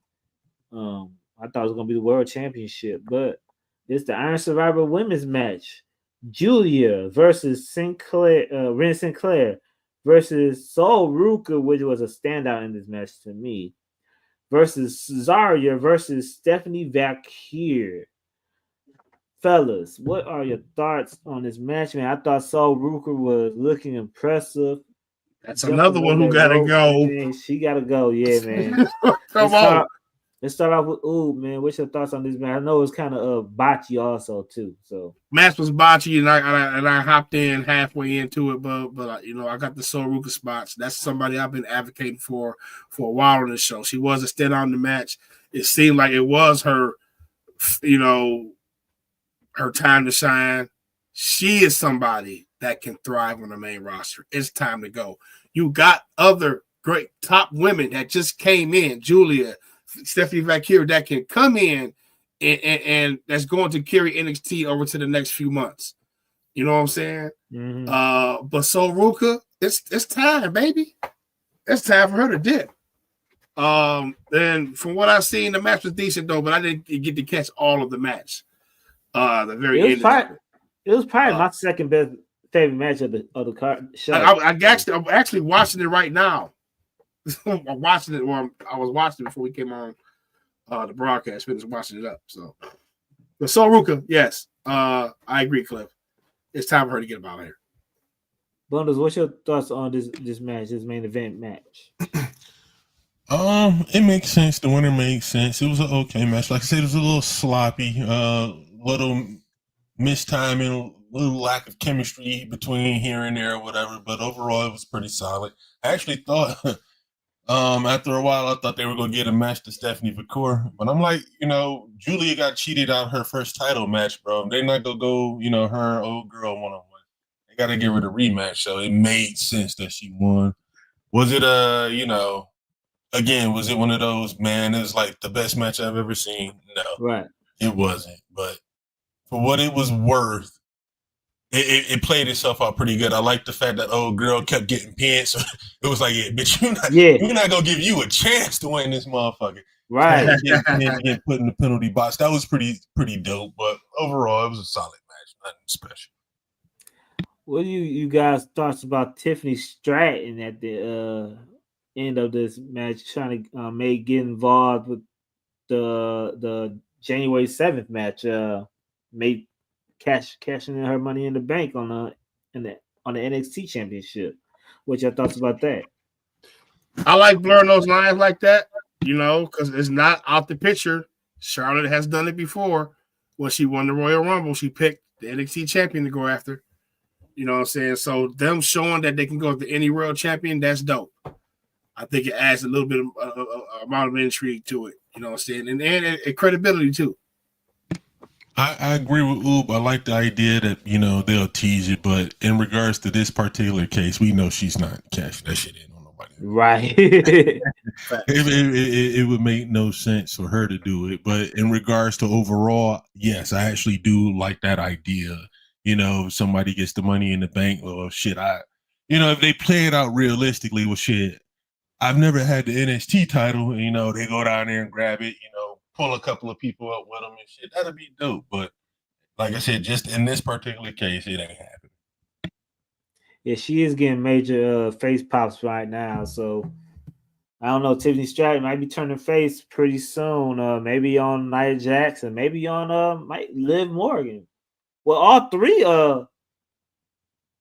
champions are heels. So hey, maybe you need that face to, that face turn real soon. But that is NXT Deadline, pretty good pay-per-view, premium live event. NXT have each month, man. But that would be it for now. It's 12:58, and NFL football is about to come on, and I need this win, and I need people to lose in this fantasy so I can be in the playoff. But fellas, y'all got anything else to say to the people in the audience today? Enjoy your day, man. No Lions today. Great win, Lions. I'm about to just watch football and watch my FanDuel tickets. Same here. Bundles, you got anything else to say? I was waiting on Diddy to send me these parlays to put in, but I ain't heard from that yet. I don't know, man. I'm literally just sitting here looking through some lines and shit. Put it in a parlay. Hopefully this is will be a good one today because I got played on one leg that was so scantless last night in the NBA. I almost just retired completely, but I'm coming back strong today. Don't get me started, bro. Yeah, this is the Hot Tag Radio Wrestling Podcast, and we will be back next week. Same hot time, same hot channel. Peace.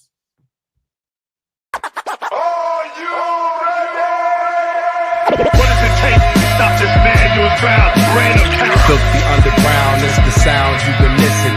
You got to pay the price, and it's gonna be a heavy one. Don't let your mouth get you hurt, bro. If you don't like hip hop, then turn this off now. Run back Krishan style.